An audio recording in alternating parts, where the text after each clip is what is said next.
এই বেনামাজি জিন্দিগি কষ্ট পাইবেন, এই বেহায়ার জিন্দিগি কষ্ট পাইবা বাপ। আমি বলছিলাম আরেকটা কথা আল্লাহ নবী বলবে, একটা কথা তো আল্লাহ বলছে বান্দা আমি আর কতবার বললে, কেমনে বললে, আমি এর চাইতে দামি আর কোন কথা নাজিল করলে তুমি আমারে মানতা। আর নবীজি বলবে হাশরের ময়দানে, নবী বলবে উম্মত তুমি জানো, হাদিসের তাফসীরের মধ্যে আছে প্রত্যেক ব্যক্তি, আল্লাহ বলছে নবীকে, আমাদের নবী সাল্লাল্লাহু আলাইহি সাল্লামকে, বন্ধু আপনারে সামনে রাইখা আপনার উম্মতের আমল নামা আমি আপনারে সামনে রাইখা খুলমু। নবী সাল্লাল্লাহু আলাইহি ওয়াসাল্লাম যখন উম্মতের আমল নামা খুলে দেখবে, খোদার 365 দিনে কোনো দিন ফজরের নামাজের সেজদা নাই, 30 বছর সুদের ব্যবসা করছে, 50 বছর মিথ্যাই বলে গেছে, হারাম রোজগারি করেছে, 30 বছর যাবৎ মহিলাটা কোনো পর্দা করে নাই, ঘরের মধ্যে কোনো দিন শরীয়ত বলতে কিছু নাই।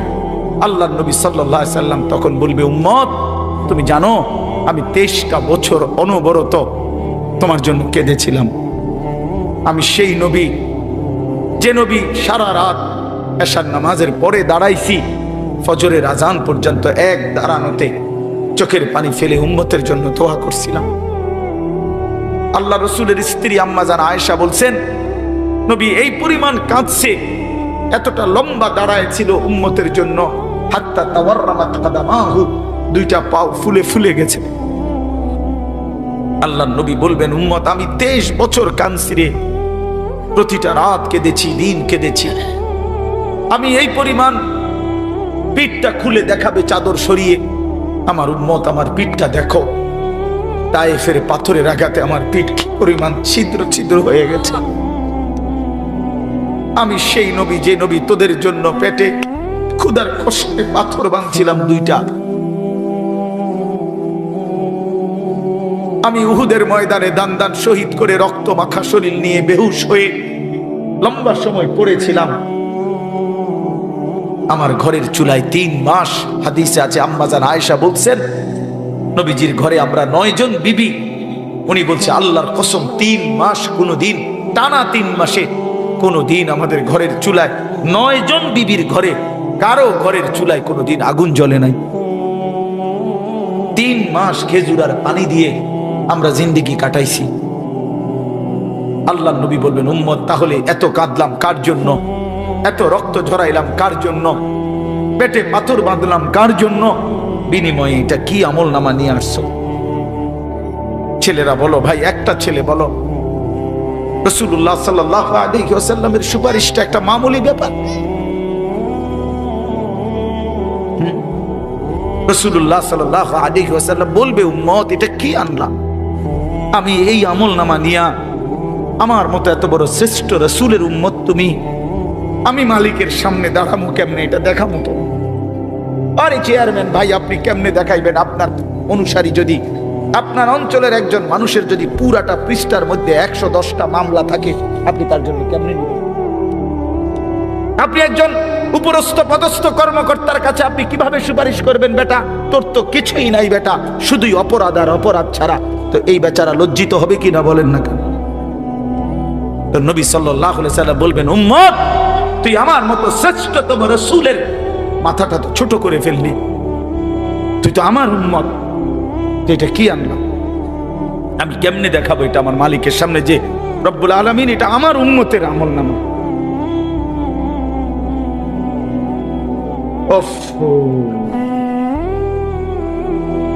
চলেন ভাই,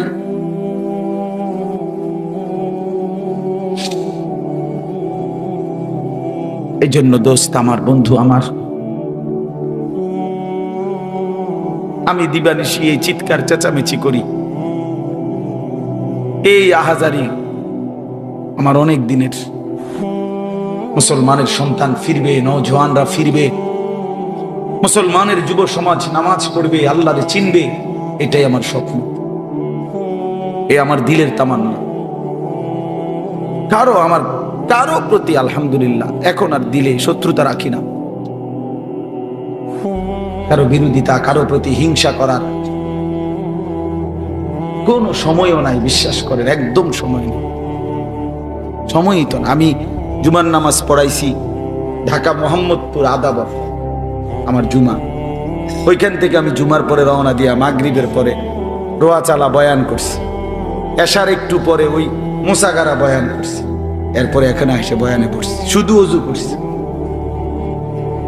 শুধু অজু, শুধু সময় বাঁচানোর জন্য মসজিদের খানাটা খাই নাই, হোটেলে, পথের একটা হোটেলে মদনপুর পার হয়ে আসা অল্প কয়টা ভাত খাইছি। এটা বলার উদ্দেশ্য হলো কেরামতি বুজুর্গি বুঝানো না, আল্লাহর কসম বুঝানো হইল এই কথার ফিকির যে কাউরে প্রতিপক্ষ ভাববার কোনো দরকার নেই, কোনো দরকার নেই। আল্লাহ আমাদের সবাইকে বুঝ দান করেন। নবীজি সাল্লাল্লাহু আলাইহি সাল্লামের হাঁটু মুবারকের সাথে মুখোমুখি করে হাঁটু মিলাইয়া বসছে। তো ফলে কি হইছে? ফলে নবীজির হাঁটু মনে করেন এদিকে, উনি এদিকে হাঁটু একদম বরাবর করে বসছে। এর এখন হাঁটুও বরাবর, বুকও বরাবর, চোখও বরাবর, ঠিক না? আমরা দুইজন যদি এরকম মুখোমুখি বসি, উনি আমার দিকে আমি ওনার দিকে, একদম হাঁটু বরাবর করে, তাহলে দুইজনের দিল, বুক, চোখ, পুরা চাহনি সব বরাবর। এরপরে তিনি আল্লাহ নবী সাল্লাল্লাহু আলাইহি সাল্লামের কাছে জানতে চাইছেন, মাল ঈমান, ইয়া রাসূলুল্লাহ ঈমান কি? নবীজি উত্তর দিছেন। মাল ইসলাম, ইসলাম কি? নবীজি উত্তর দিছেন। মাল ইহসান, ইহসান কি? নবীজি উত্তর দিছেন। মাতা সাআ, কিয়ামত কখন হবে? নবীজি বলছেন তুমিও জানো না, আমিও জানি না। বলছেন ওমা আমারাতুহা, কিছু আলামত বলেন, কিয়ামতের চিহ্ন বলেন। তো নবীজি উত্তর দিছেন। এরপরে জিবরাইল আলাইহিস সালাম চলে গেছেন। আল্লাহ নবী সাহাবীদেরকে বলছেন হাদা জিবরাইল, এই যে মানুষের আকৃতিতে এতক্ষণ বসা ছিল, এই জিবরাইল। ইউআল্লিমুকুম দীনাকুম, তোমাদের দিন তোমরা কিভাবে গ্রহণ করবা, তোমরা কিভাবে দিন শিখবা, এর পুরা প্র্যাকটিক্যাল নমুনা এই মাত্র জিবরাইল তোমাদেরকে দেখায়। এই জন্য বাপ, এটা খুব জরুরি বিষয়। এই মসজিদে কিছু মানুষ আছে, ইমাম সাহেব জুমার নামাজের বয়ান করে, উনি কোনো পাত্তাই দেন, উনি এটারে কোনো বিষয়ই মনে করেন, কোনো বিষয়ই মনে করেন। হয় বৈশা বৈশা জুরায়, আর নয়তো নিচের দিকে মাথা নিয়ে রাখে, মানে ইমাম সাহেবের চেহারার দিকে তাকাইলে এটা অসুন্দর। উনি যে পরিমাণ মান নামি দামি মানুষ, উনি চাইয়া থাকে কেমনে? কথা বুঝছেন না? এই জাতীয় মানসিকতার কারণে যেমন ছিল তেমনই থেকে যায়।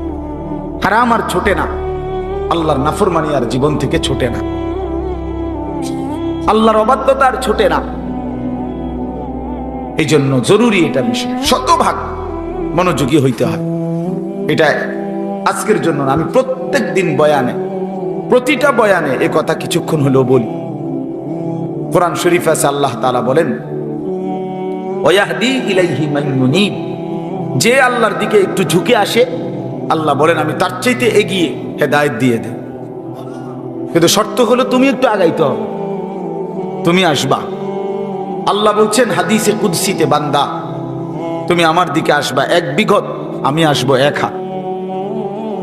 তুমি আসবা 1 হাত, আমি আসবো 2 হাত। তুমি আসবা হাঁটতে হাঁটতে, আমি রহমত মাগফিরাত নিয়ে আসবো দৌড়তে দৌড়তে। বাকি তুমি একটু আগাইতে হবে। জাগাত বইয়া মাতবরি করলে হইতে হবে, মাতবরি করলে বিনয়ী হইতে হবে। যে ভাই একটা কথা বললাম শুনবেন, আরে কইবেন না হুজুর, আপনার কথা আপনি কইবেন না, আমি কি করি এটা আপনার কি দরকার? হ্যাঁ রে বেয়াদব, তোমার তো পরিবর্তন হবে না জীবন, তোমার এই অহংকার তোমারে শেষ করে দিবে, তোমার এই অভদ্রতা তোমারে শেষ করে দিবে। এজন্য এটা জরুরি বিষয়। আমাদের ছেলেগুলো মসজিদের বয়ান শুনে না, জুমার নামাজের দিন আসে যদিও, এই পিছনে বৈশা শুধু খোসাখুসি, ধাক্কা ধাক্কি, ঠেলাঠেলি, এই ফালতু দুষ্টামি করতে করতে জিন্দেগি শেষ। আহা, গাফলতে গাফলতে জীবন শেষ, হেলায় হেলায় জীবন শেষ। এই এক অসভ্য জিন্দেগি, জানেও না কি কেন আসছে, কোত্থেকে আসছে, কে তারে পাঠাইলো, কেন পাঠাইলো, কিচ্ছু মনে না, কিচ্ছু মনে না। আরে ভাইয়া এটা ঠিক না। কোরআনুল কারীমের মধ্যে আছে, আল্লাহ তাআলা বলেন হাল আতা আলাল ইনসানি হিনুম মিনাদ দাহরি লাম ইয়াকুন শাইআম মাযকুরা।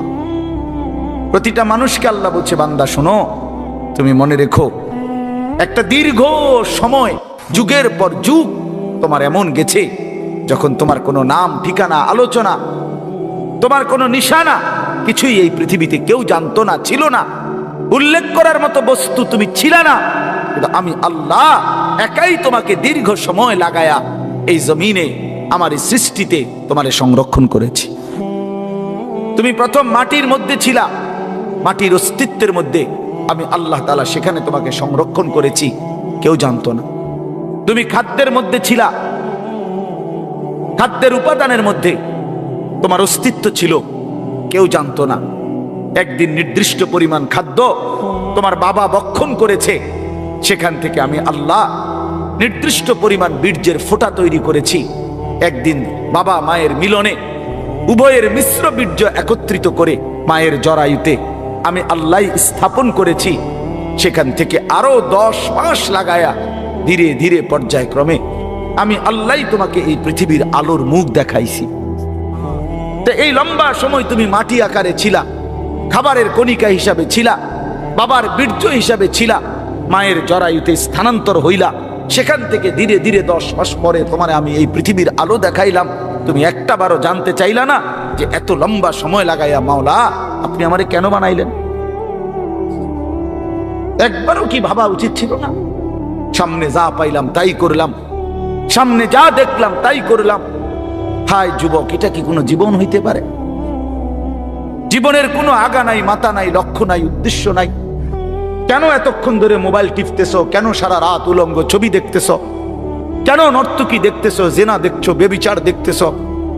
এক ওয়াক্ত নামাজ পড়ো না, কোনোদিন ফজরের নামাজ পড়ো না, জানো না রাত কখন হয়, দিন কখন হয়, আলো কখন হয়, ভোর কখন হয়, কিচ্ছুই বুঝলা না। শুধু নারী, ছবি, নর্তকী, জেনা, বেবিচার, মদ, জুয়া, মোবাইলের অস্থিরতা, অসভ্যতা, আর বন্ধুদের আড্ডা। কে তোমার মা, কে তোমার বাবা, কে তোমারে বানাইলেন, কে তোমার রসুল, কে তোমার কিতাব, কি তোমার ধর্ম, কিচ্ছুই জানলা না। আরে মুসলমানের বাচ্চা এত বড় অপদার্থ মানুষের বাচ্চা হইতে পারে না, এটা জন্তু জানোয়ার হইতে পারে না, হাইওয়ান হইতে পারে না। মানুষের বাচ্চা এত বেখবর হয়, যাকে আল্লাহ আকল দিয়েছেন, যাকে আল্লাহ চোখ দিয়েছেন, যাকে আল্লাহ কান দিয়েছেন, যাকে আল্লাহ দিল দিয়েছেন, যাকে আল্লাহ তাআলা এত সুন্দর শরীর দিয়েছেন, তার একটাবার ভাবা উচিত ছিল আমি আসলাম কোত্থেকে, কে আমারে বানাইল, কেন বানাইলো, আমি করছিটা কি? তিনি আমার কাছে এটাই চাইছিলেন। ওফ, আল্লাহ বলছেন ইন্না খালাকনাল ইনসানা মিন নুতফাতিন আমশাজ। আমি আল্লাহই স্বামী স্ত্রীর মিশ্র বীর্য থেকে মানুষকে সৃষ্টি করেছি। কেন? নাবতালিহি নাবতালিহি নাবতালিহি। আল্লাহ বলছে বান্দা বিশ্বাস করো, তোমারে বানাইছি পরীক্ষা করার জন্য, পরীক্ষা করার জন্য, পরীক্ষা করার জন্য। নাবতালিহি ওয়ালা নাবলুওয়ান্নাকুম ওয়া নাবলুকুম লিনাবলুয়াহুম লিয়াবলুয়াকুম। একই শব্দ, কোরআনের শব্দগুলো। পরীক্ষা করার জন্য, পরীক্ষা করার জন্য, পরীক্ষা করার জন্য, পরীক্ষা করার জন্য। যদি বলি আল্লাহ আপনি আমার কি পরীক্ষা নিবেন, আল্লাহ বলেন আমি জানতে চাচ্ছি, দেখতে চাই আমি তোমার একটা অনির্দিষ্ট হায়াত দিয়েছি, অস্থায়ী। একে তো এই পৃথিবী তোমার জন্য স্থায়ী না, দ্বিতীয়ত যেটুকু হায়াত দিছি তাও অনির্দিষ্ট। একে তো তুমি স্থায়ী থাকবা না, দ্বিতীয়ত যে কয়দিন থাকবা তাও জানা না। কথা বুঝেন নাই আমি? একটা মনে করেন আমি বুঝলাম যে আমি এই পৃথিবীতে স্থায়ী না, অস্থায়ী, বাকি কয়দিন এটা কইয়া দেন আমারে। কি 14 দিন না 14 মাস? তাইলে আমি এভাবে গুছাইতাম। যদি 14 দিনের হয় তাইলে 2টা লুঙ্গি হলেই তো সারে। আর যদি 14 বছরের হয় তো আরো কিছু সামানা লাগবে। কথার কথা। আল্লাহ বলে না, আমি এটাও বলবো। কতদিন থাকবো, থাকতে দিব তোমারে তাও জানাবো না, তাও জানাবো না, আমি জানি শুধু।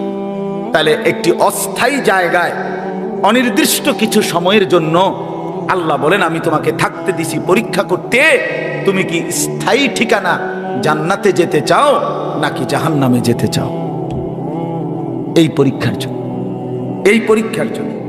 এবার যদি বলি আল্লাহ আমি যাতে পরীক্ষায় পাশ করতে পারি, আমার জন্য আপনি কি ব্যবস্থাপনা দিছেন, কি ব্যবস্থাপনা দিছেন? তো আল্লাহ তাআলা বলেন, 3টি ব্যবস্থা আমি 24 ঘন্টা তোমার জন্য দিছি। কয়টা বলেন না ভাই, কয়টা? 1 নাম্বার হলো ফাজআলনাহু সামিআম বাসীরা। আমি আল্লাহ তাআলা আমাকে মানার মতো যতগুলো হুকুম আমি করেছি, যতগুলো নিষেধ আমি করেছি, প্রতিটা হুকুম পালন করার, প্রতিটা নিষেধ বর্জন করার আমি আল্লাহ শতভাগ যোগ্যতা সম্পূর্ণ একটি শরীর, দেহ আমি আল্লাহই তোমারে দিয়েছি।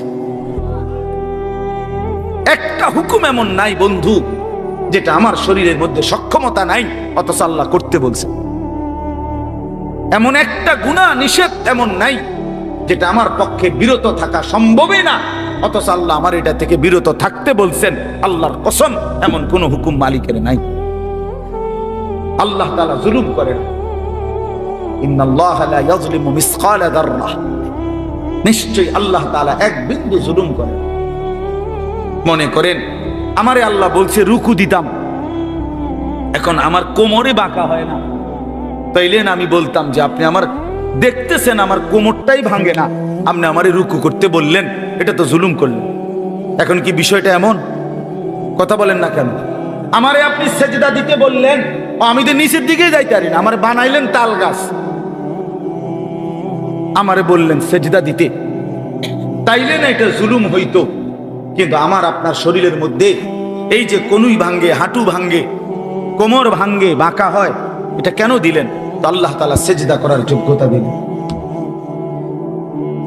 তার একটি বিধান বলেন, একটি, ওযু, গোসল, নামাজ, রোজা, হজ, যাকাত, জিকির, তেলাওয়াত, দান, সাদাকা, গুনাহ থেকে বাঁচা, হারাম থেকে বাঁচা, চুরি, ডাকাতি, জিনা, ব্যভিচার, মদ, জুয়া, সুদ, ঘুষ, অশ্লীলতা, বেহায়াপনা থেকে ফিরে আসা, কোনটার যোগ্যতা আমার শরীরের মধ্যে নাই? যে আমার চোখটার এমন অবস্থা যে আমি যদি কোনো বেডির দিকে চাই তা আর নামাইতাম চোখ, এমন তো সমস্যা কি? যদি হয়তো হুজুর আমি একবার যদি চোখ উঠাই, কবে 30 মিনিটের কমে আর নেই দিকে নামাইতাম, তাইলে না এটা বড় অসুবিধা হইতো। বলেন, তাহলে আমরা যদি উপরের দিকে তাকাইতে পারি তো নিচের দিকে চোখ নামাইতে পারি না? পারি কিনা বলেন না? তো সমস্যা কি? সমস্যাটা কোথায়? সুদ আল্লাহ নিষেধ করছেন, তো ব্যবসা কি আল্লাহ হালাল করে নাই? তো ভিন নারী দেখতে কি নিষেধ করছেন, তো একজন পবিত্র স্ত্রী গ্রহণ করতে কি অনুমতি দেয় নাই? তো সমস্যা কোথায় বলেন? অর্থাৎ আল্লাহ তাআলা বলেন, বান্দা আমি একটি হুকুম এমন দেই নাই যা তোমার শরীরের সাথে মানানসই নয়, এমন হয় না। তুমি শতভাগ পারবা, এই যোগ্যতা দিয়েই আমি আল্লাহ তোমার দেহ বানিয়েছি। ফিতরাতাল্লাহিল্লাতী ফাতারান নাসা আলাইহা।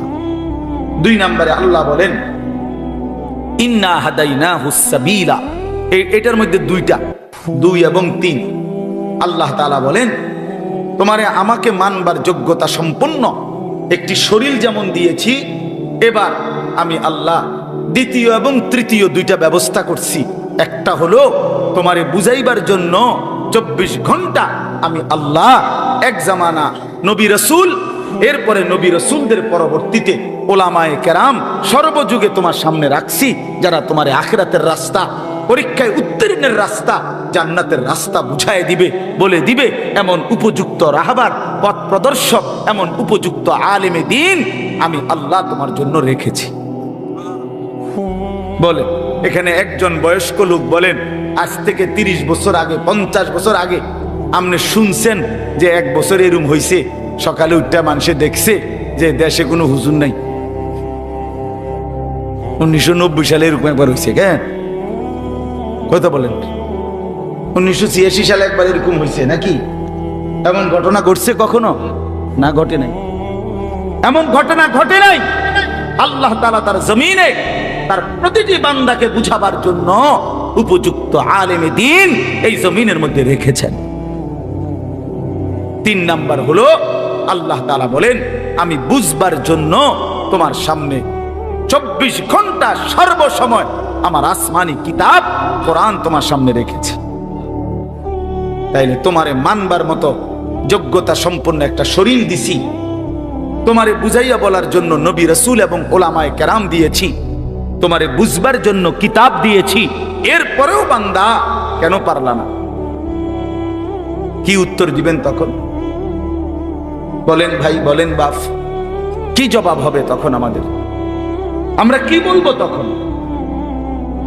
দুইটা প্রশ্ন আল্লাহ এবং রাসূল হাসরের ময়দানে করবে।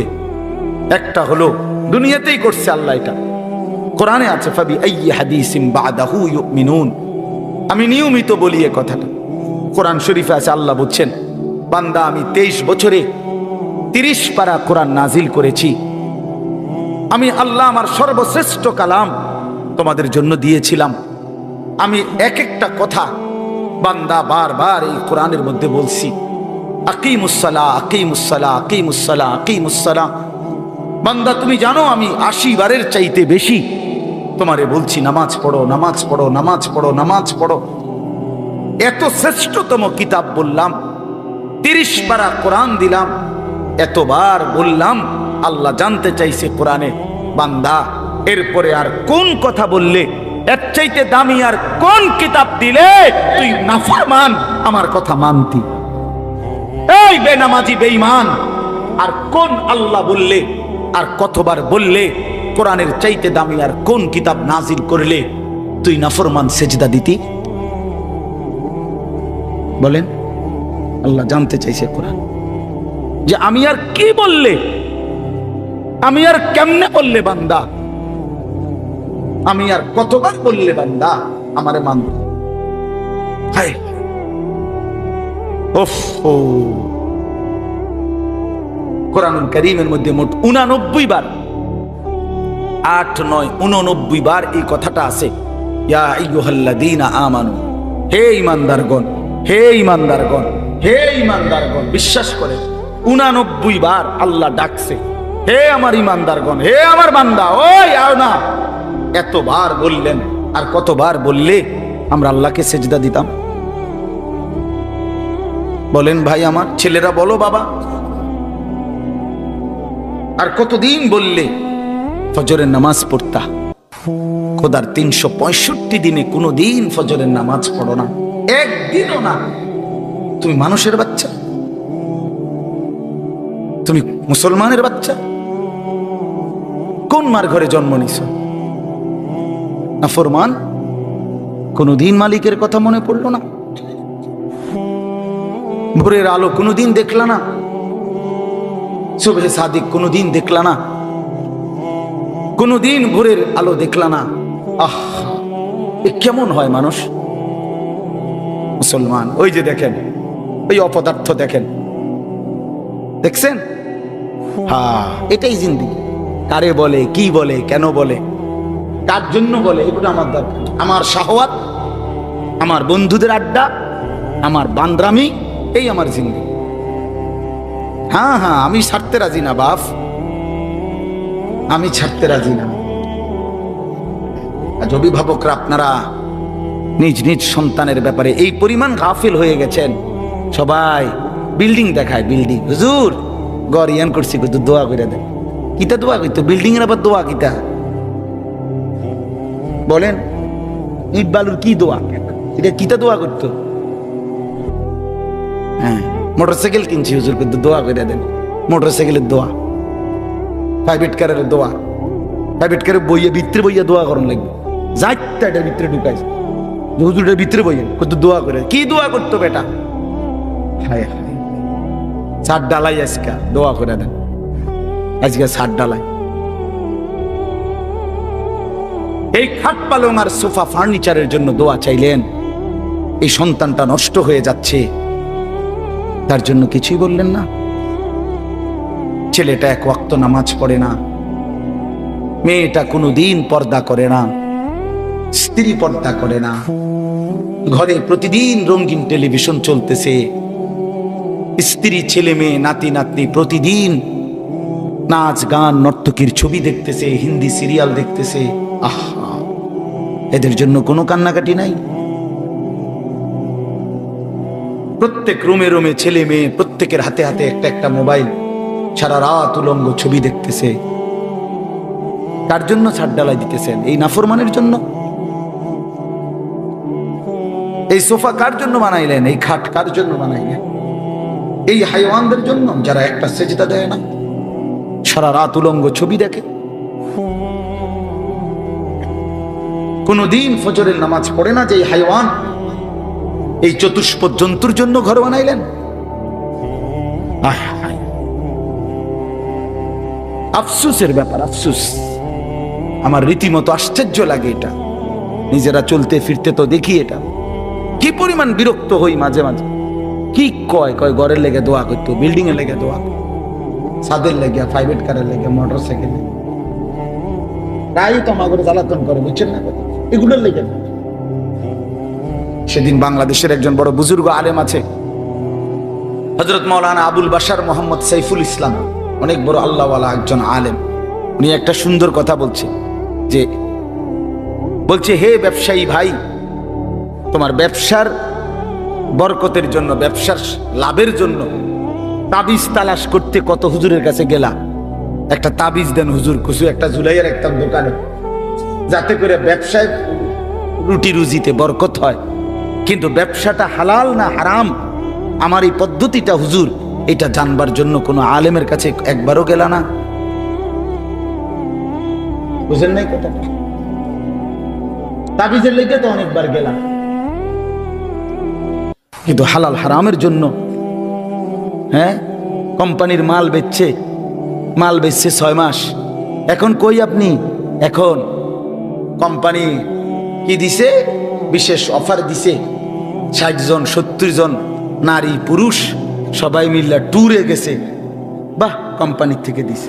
উনি কোম্পানির থেকে বেড়া বেড়ির লগে ঘুরতেছে। এটা শরীয়ত সম্মত? এটা জিগাইলেন না কাউরে? এটা হালাল না হারাম জিজ্ঞাসা করলেন? হ্যাঁ, লোডার লগে যে বদনা ফিরি লইলেন, বালতির লগে যে জগ ফিরি লইলেন, এটা জিগাইলেন না হুজুর রে, যে হুজুর এটা হালাল না হারাম? কথা বুঝেন নাই আমার? এটা জিজ্ঞাসা করা দরকার ছিল না? এটা জানা দরকার না? না না না, তাবিজ দেন, তাবিজ। তাবিজ যদি 13টা তাবিজ হুজুর, 13টা দেন। কত করে হাদিয়া কন? 230 টাকা করে গুন্না দেন। হ্যাঁ দেন, আপনি 30 টাকা করে কম দেন, 200 করে দেন। 13 দুগুণে কি 2600 দেন। এই হলো জিন্দেগি আমাদের। আপনারা রাগ হয়েন না। অর্থ হলো এই কথা বুঝানো, যে আমরা এইভাবে যদি নিজেদের ব্যাপারে, সন্তানের ব্যাপারে, স্ত্রী পুত্র পরিজনের আখিরাতের ব্যাপারে ভুলে যাই, এই ঘর বাড়িয়ে খাট পালং আর সোফা ফার্নিচারে এগুলো দেখাইয়া আল্লাহর কসম কোনো লাভ হবে না। 20 বছর পরে আমি বললাম, আপনার ঘরের সাজানো ফার্নিচারওয়ালা এই বাড়ি বরাবর আপনার মৃত্যুর 20 বছর পরে আইসা আপনি একদিন কবর থেকে ফেরেশতারে বললা, ঘন্টা 2-1 জন্য আপনি বাড়িতে আইসেন, নিজের বাড়িতে। 20 বছর পরে আইসা দেখবেন আপনি যে ঘর ফার্নিচার আসবাবপত্র দিয়ে সাজাইয়া দিয়ে গেছিলেন, তার কিছুই আপনার ঘরে নাই। সবগুলো পুরাতন হয়ে যাওয়ার কারণে, মডেল চেঞ্জ হয়ে যাওয়ার কারণে এগুলো ফেলে দিয়ে পরবর্তী জেনারেশন নতুন কিছু দিয়ে ঘর সাজাইছে। আপনি দেখবেন নাই, এগুলো নাই। এই সোফা নাই, আপনার বানানো সেই খাট আর নাই, ওই ফ্রিজ আর নাই, ওই ফার্নিচার আর নাই, এগুলো এখন আর নাই, এগুলো চলে না, এগুলো হালাই দিছে। কিন্তু প্রতিটা সেজদা, প্রতিটা রুকু, প্রতিটা জিকির, প্রতিটা তেলাওয়াত, প্রতিটা টাকার দান, প্রতিটা সাদাকা, আল্লাহর কসম আখিরাতে জান্নাতে ফেরেশতা ওইটার পুরস্কার একেবারে লিখিত ডকুমেন্ট সহ আপনার হাতে উঠায়। আররাফাহা লাহুম ইয়ারিফুনাহা, ইয়ারিফুনাহা কোরআন শরীফে আছে। আপনারা আমি এটা বুঝাইয়া কইতো মজা পাইবেন। আপনি বলেন একবার সুবহানাল্লাহ, আবার বলেন সুবহানাল্লাহ, আবার বলেন সুবহানাল্লাহ। এই কয়বার হইল? এই হাসরের ময়দানে ফেরেশতা জান্নাতে এই বান্দাকে বলবে যে ভাই সাহেব, 15ই নভেম্বর 2024 11টা 36 মিনিটে শাহেদা গুব দারুল উলুম মঈনুল ইসলাম মাদ্রাসার মাহফিলে আপনি 11টা 36 যখন বাজে তখন একবার সুবহান আল্লাহ পড়ছিলেন, এইটা সেই সুবহান আল্লাহর পুরস্কার। এরপরে আপনি দ্বিতীয়বার আরেকবার সুবহানাল্লাহ পড়ছিলেন, এটা দ্বিতীয়বার একটা, এরপরে আরেকটা দিবে, সেটা বলবে এটা তৃতীয়বার একটা। এইভাবে আলাদা আলাদা এখানে আপনার পুরস্কারের মধ্যে, বিনিময় প্রতিদানের মধ্যে আপনার এখানে লেখা আছে একেবারে সন, তারিখ, দাগ নম্বর, BS CS RS শুদ্ধা লিখে থইছে। কুলু ওয়াশরাবু হানিআম বিমা কুনতুম তা'মালুন। রব্বুল আলামিন বলেন, আমার জান্নাতি বান্দা সারা জিন্দেগীর সমস্ত নেক আমলের বিনিময়ে আমার জান্নাতে আরামসে খাও এবং পান করো। কুলু ওয়াশরাবু হানিআম বিমা আসলাফতুম ফিল আইয়ামিল খালিয়া। আল্লাহ জান্নাতি বান্দাকে বলবে, বান্দা দুনিয়ার জিন্দেগিতে যেই নেক আমলগুলো করেছো তার প্রতিটা হিসাব করে করে আজকে জান্নাতটা তুমি উপভোগ করে নাও। 100 হিসাব বুঝাই দিবে। জাযাআম বিমা কানু ইয়ামালুন। আল্লাহ বলেন, দুনিয়ার জীবনে যা আমল করেছো বান্দা, জান্নাতে আমি তার পুরাপুরি বিনিময় বুঝায় দেব। লাহুম মা ইয়াশাউনা ফিহা ওয়া লাদাইনা মাজিদ। আল্লাহ বলে, বান্দা জান্নাতে তুমি যা চাইবা আমি আল্লাহ তো তা পুরা দেবই, কিন্তু বান্দা তুমি চাইবাই কয়টা, জানোই কয়টা, চিনোই কয়টা? আমি আল্লাহ তোমার চাওয়া যখন শেষ হবে, ওয়ালাদাইনা মাজিদ, আমি নিজের থেকেও আরো অগণিত কোটি কোটি নিয়ামত দেব। হ্যাঁ, আপনি বোকা ভাইবেন নাম করে, আমরা 2-4 কলম বইরাই বুঝছি আখেরাত ঠিক আছে। ছেলেরা নিজেরে চালাক ভাইব না, নাফরমান চালাক হয় না। পাপী কখনো চালাক নয়, পাপী বোকা। অসভ্য কখনো চালাক হয় না, বেনামাজি কখনো চালাক হয় না, সুদখোর কখনো চালাক হয় না, হারামখোর কখনো চালাক হয় না, ঘুষখোর কখনো চালাক হয় না, গাঁজাখোর, ফেন্সিখোর, বাবাখোর, ডাইলখোর, ইয়াবাখোর, ফুট্টাখোর, মদখোর, নেশাখোর, সে কোনোদিন বুদ্ধিমান হয় না। সে বোকা, আহাম্মক, বলদ বলদ বলদ, বেওকুফ। এটা বেওকুফ। বাটপার তো বাটপারে না, বাটপার সালাক হইব কেন? কথা বলেন না কেন? মনে করেন এইতে 3টা কমলা ফসা দিয়া 1 ডজন বেচে লাইছে, 12টা ভিতরে 3টাই ফসা। আমনি করেন মাশাআল্লাহ, সালাক দেখছুনি কেমন? না না, হে সিটারে না, সালাক কি? কথা বলেন না কেন? ওই বাটপার ভাই চালাক হবে কেন? 100 গ্রাম গোস্ত কম দিয়া 1 কেজি বেচে লাইছে, হে সালাক, হে বাটপার, হে সিটার। তো সিটার তো সিটারে না, হে চালাক হবে কেন? সুদখোর তো সুদ করে না, হেরে চালাক বলেন কিত্তে নাম? মিথ্যাবাদী তো মিথ্যাবাদী না, ওরে আপনি চালাক বলবেন কেন? কথা বলেন না কেন? হে চালাক হবে কোন যুক্তিতে? পৃথিবীর কোন অভিধানে লিখছে, কোন ডিকশনারিতে লিখছে? আমি কুমিল্লা ভিক্টোরিয়া কলেজ থেকে মাস্টার্স পাস করছি, আপনি কোন বইয়ের নাম কোন ডিকশনারিতে লিখছে চালাক তাহাকে বলে যে মিছা কথা সুন্দর করে বলতে পারে? হ্যাঁ, এটা কোথায় আছে? যে মানুষকে ধোঁকা দেয়, প্রতারণা করে, তাহাকে চালাক বলে, এটা কোন কিতাবে লিখছে? আর কিতাব শুন, আপনি বই কোন বই কোনটা লিখছে ভাইয়া? পৃথিবীর কোথাও নেই। ধোঁকাবাজ ধোঁকাবাজি, প্রতারক প্রতারকই, নাফরমান নাফরমানি, এটাই তার পরিচয়, এটাই তার পরিচয়। আল্লাহ নবী সাল্লাল্লাহু আলাইহি সাল্লাম বলেন, আল কাইয়িসু মান দানা নাফসাহু ওয়া আমিলা লিমা বা'দাল মাউত। এটাই আমি পড়ছিলাম হাদিস। নবীজি বলেন, বুদ্ধিমান চালাক সে। আল কাইয়িস, সৌদি আরব থাকেন বা থাকছেন এমন আছেন নি কেউ? হাত উঠান। প্রবাসী এই যে আরব দেশে, গালফে ছিলেন বা আরবে, ওইখানে আমাদের কোয়াইস কয়, কোয়াইস কোয়াইস মানে কাইয়িস, চালাক চালাক বেড়া বুদ্ধিমান, কোয়াইস। কোয়াইস মানে এটা গ্রামা আরবি কয় আর কি, মানে আল কাইয়িস অর্থ হলো বুদ্ধিমান চালাক। আল্লাহ নবী বলেন, আল কাইয়িস বুদ্ধিমান সে, চালাক সে, মান দানা নাফসাহু যে তার নিজের হিসাব রাখে, ও আমিলা লিমা বা'দাল মাউত এবং মৃত্যু পরবর্তীর জন্য আমল করে। এজন্য বাপ, রাত গভীরে আমি আর দেরি করতে চাই না, আমার উদ্দেশ্য এই কথাটা বুঝানো, মৃত্যুকে যে বোঝে, মৃত্যুর ফিকির যে করে, আখেরাতকে যে চেনে, কবরকে যে চেনে, আখেরাতের জিন্দেগি যে বুঝে, আল্লাহর কসম সে বুদ্ধিমান।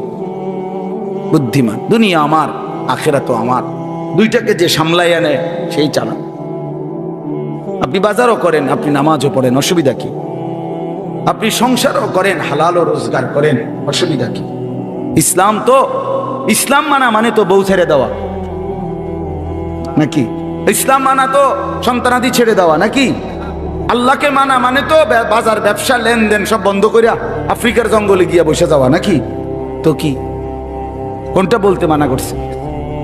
কিছুই তো নিষেধ করে নাই, শুধু আল্লাহকে ভুলতে নিষেধ করছে, আল্লাহর হুকুম ভুলতে নিষেধ করছে, আখেরাত ভুলতে নিষেধ করছে। আল্লাহ বলছে বান্দা দুনিয়া নেও, দুনিয়া কামাই করতে হালাল পন্থায় কেউ যদি অজস্র কোটি টাকারও মালিক হয়, এটা তো দোষের না, দোষের না। হারাম টাকার 10 টাকাও তো ক্ষতিকর। হযরত আব্দুর রহমান ইবনে আউফ একজন সাহাবী ছিলেন, বেহেশতের সুসংবাদ প্রাপ্ত 10 জনের একজন, আশারায়ে মুবাশশারা যাদেরকে বলে, এর মধ্যে উনি একজন।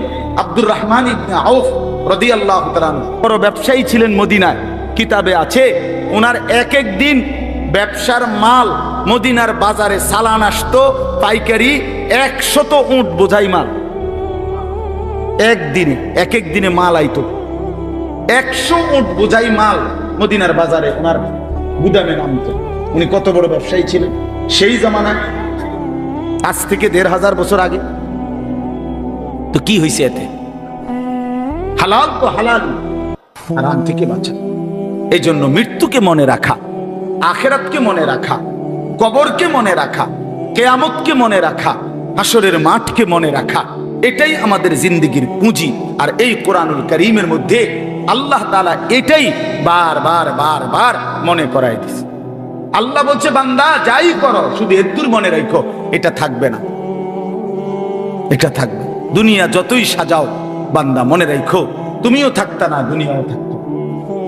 তুমিও যেমন মৃত্যু হবে, এই কায়নাতেরও মৃত্যু হবে।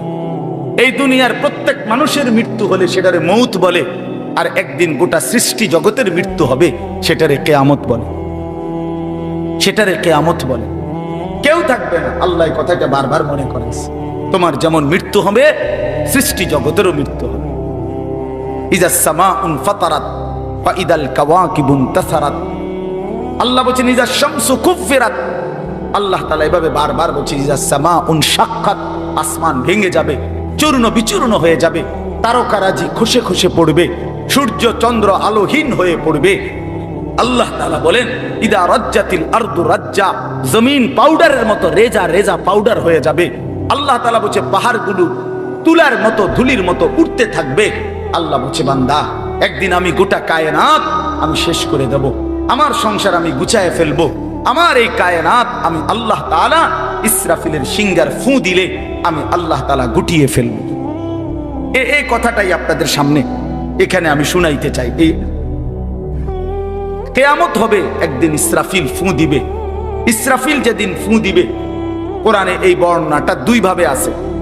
একটা হলো ইসরাফিল প্রথমবার ফু দিবে, আরেকটা হলো ইসরাফিল দ্বিতীয়বার ফু দিবে। ইসরাফিল মোট 2 বার ফু দিবে। প্রথমবার ফু দিলে জমিনের মধ্যে ভূমিকম্প শুরু হবে। আল্লাহ বলেন এই ভূমিকম্পটা গোটা পৃথিবী একসাথে, আমার সৃষ্টি পুরাটা একসাথে নড়বে। ইন্না জালজালাতাস সাআতি শাইউন আযীম।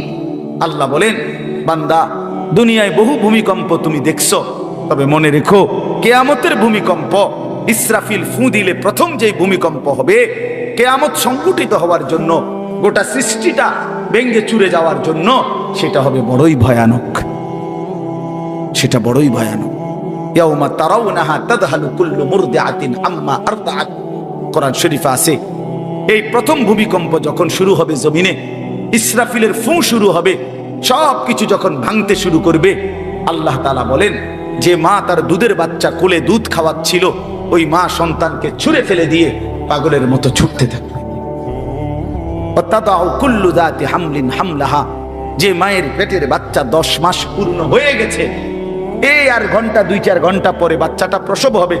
আল্লাহর কসম, আল্লাহ কোরআনে বলছে সেই গর্ভধারিণী মা 10 মাস যে তার সন্তানকে গর্ভে লালন করেছে, ইসরাফিলের ফু দিলে জমিনের কম্পন যখন শুরু হবে, ভূমিকম্প, তখন এই গর্ভধারিণী মা এভাবে দৌড়বে, এভাবে ছুটবে, নিজের বাচ্চা নিজের থেকেই খালাস হয়ে পড়ে যাবে, বা ফিরেও তাকাবে। ও তারা নাসা সুকারা, আল্লাহ বলে সমস্ত মানুষগুলো বাতালের মতো দৌড়তে থাকবে। এইভাবে সব কিছু কাঁপতে কাঁপতে সব কিছু কিছু দূর গিয়া গিয়া ভাঙ্গা ভাঙ্গা পড়বে, মুখ থুবড়ে পড়বে। তো আল্লাহ রাসূল সাল্লাল্লাহু আলাইহি সাল্লাম বলেন, সমস্ত কিছু এই সৃষ্টি জগতের যা আছে আল্লাহ ব্যতীত সব কিছুই প্রথম ফুঁয়ের পরে কাঁপতে কাঁপতে ভূমিকম্পের মতো হয়ে জমিনের তলদেশে চলে যায়।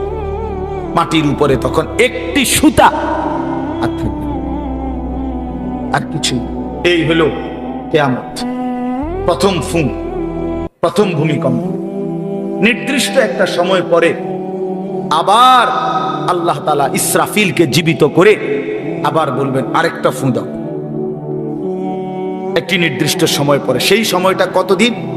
হাদিসের একটি বর্ণনা থেকে, নবীজির একটা বর্ণনা থেকে মুহাদ্দিসিনে কেরাম বলছে, এই দ্বিতীয় ফু আর প্রথম ফুর মাঝখানে, প্রথম ফুতে সব কিছু যখন কবরে চলে যাবে, তখন হতে পারে দ্বিতীয় ফু দিতে দিতে মাঝখানের সময় 40,000 বছর।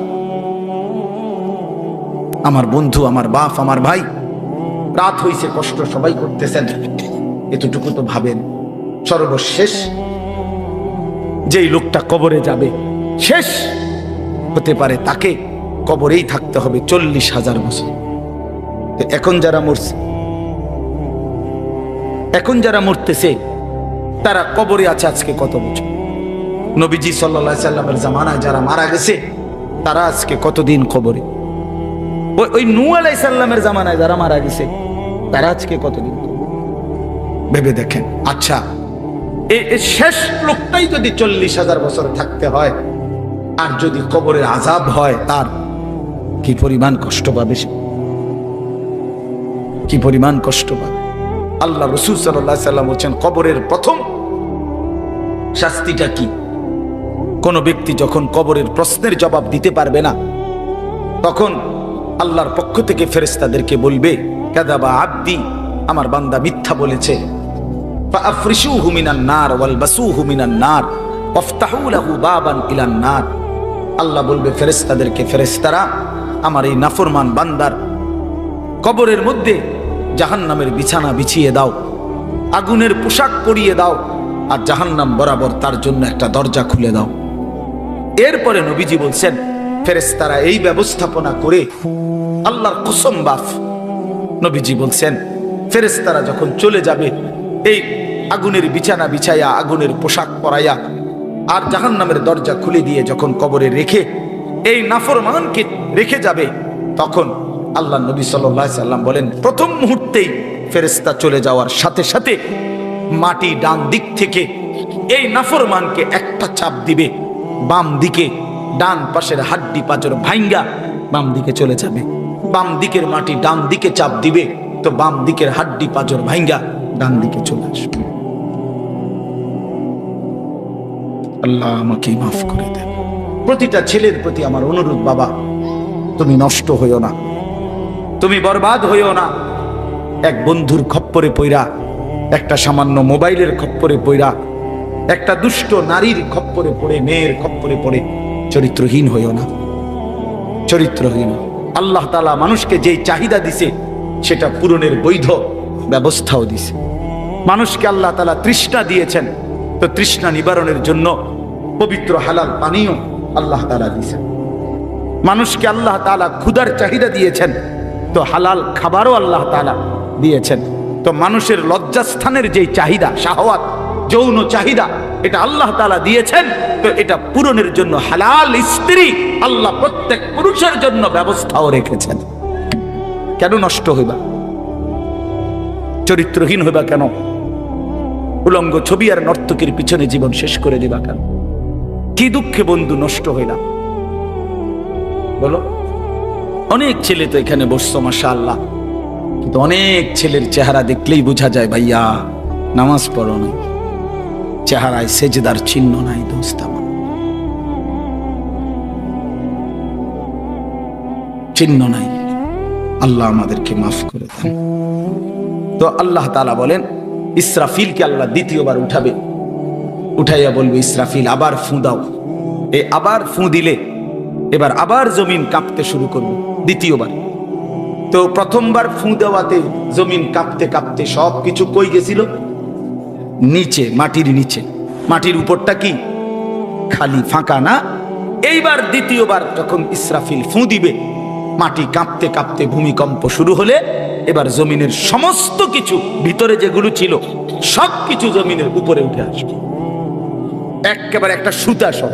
গরু, ছাগল, মানুষ, জিন, স্বর্ণ, রৌপ্য, হীরা, মণি, মুক্তা, জহরত, সব সব সব। শুধু মানুষ না, একেবারে সব কিছু। একেবারে আদম আলাইহিস সালামের জামানা থেকে ইসরাফিলের ফু পর্যন্ত যত কিছু মাটির তলে গেছে সব মাটির উপরে উঠে আসবে। ইদা জুলজিলাতিল আরদু জিলজালাহা, আল্লাহ তাআলা বলেন এই দ্বিতীয়বারের ভূমিকম্প জমিনে যখন হবে, ওয়া আখরাজাতিল আরদু আসকালাহা, জমিন তার তলদেশ থেকে তার ভেতরে যা কিছু বোঝা জমিনের মধ্যে ছিল সব কিছু সে জমিনের উপরে তুলে দিল। তুলে দিলে তখন তাফসীরের মধ্যে আছে এই যে স্বর্ণ, রৌপ্য, মণি, মুক্তা, টাকা পয়সা, হীরা, জহরত, অর্থ সম্পদ, এগুলোর স্তূপ থাকবে। আশ্চর্য কথা শোনেন, সরাসরি হাদিসে আছে নবীজি বলছেন এই স্বর্ণ, রৌপ্য, মণি, মুক্তা গুলো তখন আল্লাহর কুদরতে কথা বলবে। এইগুলা, এই অর্থ সম্পদ গুলা, মানুষের যে অর্থ সম্পদ, এগুলো কথা বলবে। কি কথা বলবে? চোরের ডাক দিবে, আইনা সারিক, এই চোর, দিগা বাটফারে দিগা, এই সম্পদের জন্য চুরি করেছিলি, আজ যা দরকার নেই। এই ডাকাত, এদিকে এখান থেকে নে, এই সম্পদের জন্য ডাকাতি করছিলি, নে এখন নে। সরাসরি হাদিস আছে, রাসূলুল্লাহ সাল্লাল্লাহু আলাইহি ওয়াসাল্লাম বলছে এই অর্থ সম্পদ ডাক দিয়া বলবে, হে আত্মীয়তার সম্পর্ক ছিন্নকারী বেঈমান, এদিকে এই সম্পত্তির জন্য আপন ভাইকে বঞ্চিত করছিলি, আপন চাচাকে বঞ্চিত করছিলি, আপন ভাতিজারে বঞ্চিত করছিলি, এর জন্যই আত্মীয়তার সম্পর্ক ছিন্ন করেছিলি, এখন নে, যা লাগবে নে। হারাম কর এখন নে, সুদখোর কত টাকা দরকার তোর, এখন নে। আল্লাহর কসম, মানুষ পাগল হয়ে যাবে, অবাক হয়ে যাবে। আর এটা কি? এই এরপরের আয়াত, ওয়াকালাল ইনসানু মা লাহা, লোকেরা বলবে এটা কি, আরে এটা কি কারবার? এগুলো কথা কয় কেমনে? এগুলো কয় কি? এগুলা মানুষ সব অবাক হয়ে যাবে, বলবে একে অপরে মা লাহা, জমিনের কি হলো, এগুলোর কি হলো, এগুলো কথা বলছে কেন, এগুলো কি বলতেছে এগুলো? অর্থাৎ কেউ তো কিছুই নিবে না, নিবে কিছু, কথা বলেন না কেন, কারো কোনো। তো এবার আল্লাহ বলেন ইয়াউমা ইদিন তুহাদ্দিসু আখবারাহা, আল্লাহ বলে বান্দা অর্থ সম্পদ গুলো কথা বলছে দেখে অবাক হইলা, এখনো না দেখবা আসল খেলা, এখনো না দেখবা মেন খেলাটা, যে এখন দেখবা তোমার পায়ের নিচের জমিন, তোমার পুরা জিন্দেগির ভালো মন্দ সমস্ত কিছু তোমার সামনে আমি আল্লাহর সামনে বলে দিব। এখন শুনো, এই জমিন তোমার ভালো মন্দ কথা বলবে। ইয়াউমা ইদিন তুহাদ্দিসু আখবারাহা, তোমার প্রতিটা মিনিট সেকেন্ড একাকী প্রকাশ্য, ঘরে বাহিরে, লোকালয়ে, আলোতে, অন্ধকারে, রাত গভীরে, দিনের আলোতে, তুমি যা ভালো করেছো তাও বলবে, তুমি যা মন্দ করেছো তাও বলবে। রাত গভীরে তাহাজ্জুদের নামাজ পড়ছিলা, এই জমিন এখন বলবে রাত গভীরে জিনা, ব্যভিচার আর মদের আড্ডা, জুয়ার আড্ডায়, নারীর আড্ডায় পড়েছিলা, এটাও এখন বলবে। শুনবা, এখন শুন। তখন লোকেরা বলবে হায়, জমিন কেমনে কথা বলে, সম্পদ কেমনে কথা বলে।